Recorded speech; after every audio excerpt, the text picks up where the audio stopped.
Hey guys, and welcome to my world building vlog. My name is Erin and I am a writer. I'm working on several fantasy pieces, and so I'm just creating this series of world building vlogs going over some of the things that I've had to think about in creating my fantasy worlds.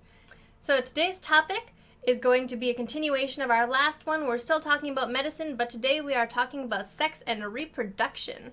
Sex shows up a lot in stories, but menstruation is basically never mentioned unless it's a lack of it happening to indicate pregnancy. Pregnancy and birth are also usually skimmed over.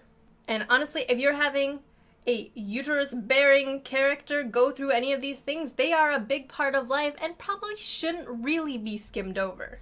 If any of your characters have a uterus, they're probably going to menstruate, barring some medical condition or age. It happens to half the population, and yet it is basically never mentioned within literature. There are so many times when characters who menstruate go on journeys for months at a time, and it is not mentioned once. You don't have to get graphic, but acknowledge it. It's a thing that happens. You can't just pretend that it does not. How are your characters going to deal with bleeding for a week at a time if they're out saving the world? It happens in real life. You can't just stop what you're doing if you're on a mission, so how do your characters deal with it and move along with the story? Mention things like basic hygiene, painkillers, anything that helps characters deal with it. And for the love of God, don't be afraid of the words. You can say pads, you can say tampons, you can mention anatomy, it's not a scary thing. None of them are curse words, and variations of them have existed throughout history. Just give your characters the means to manage their own bodily functions. Do birth control and contraceptives exist in your world? They probably should in at least some capacity because people have been trying to stop baby making forever. Herbs, barriers, magic, anything you can think of. There are tons of alternatives that you can look into for this. You should also figure out if your characters want children, why or why not. If not, how are you going to help them avoid having children? If you have birth control, does it apply to men too? This is fantasy, so you can do things like that. What happens if a character gets pregnant and doesn't want to be? How available is abortion, adoption, and how are they treated in your world? On the flip side, how is infertility treated? Does the view change based on which partner is infertile? Are there treatments for it? If people want to have kids but can't, what can they do about it if people don't want to have kids but they're fertile and in a situation where that could happen, how do they prevent it? When you're talking about pregnancy in fantasy, a lot of the worlds are kind of a medieval setting, so what the heck happens if your characters develop complications? In a lot of cases, if you don't have proper medical care, you're gonna die. Sometimes even if you do have proper medical care, that can happen too. You can also consider things like hyperemesis gravidarum, I don't know if I said that right, prenatal and postpartum depression.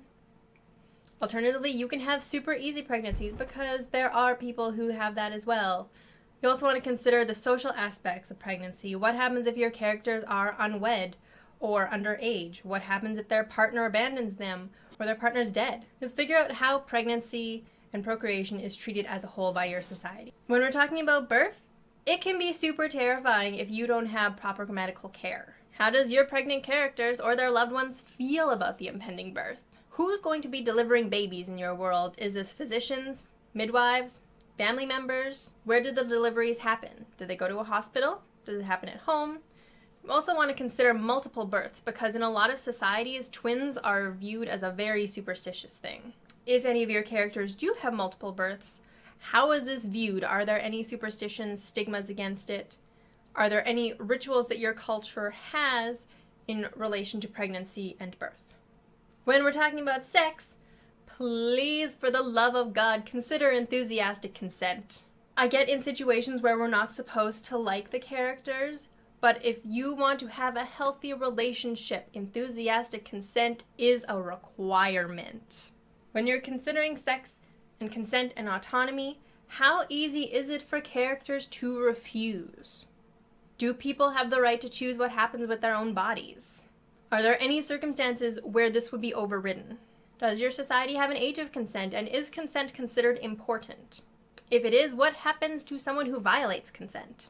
Please remember, if it is not fully consensual, it is rape, and sexual assault. There is no way to romanticize that away. So be aware of that when you are writing sexual situations in your stories. One more concept with this is virginity. Does the concept of virginity exist in your world? How is it viewed?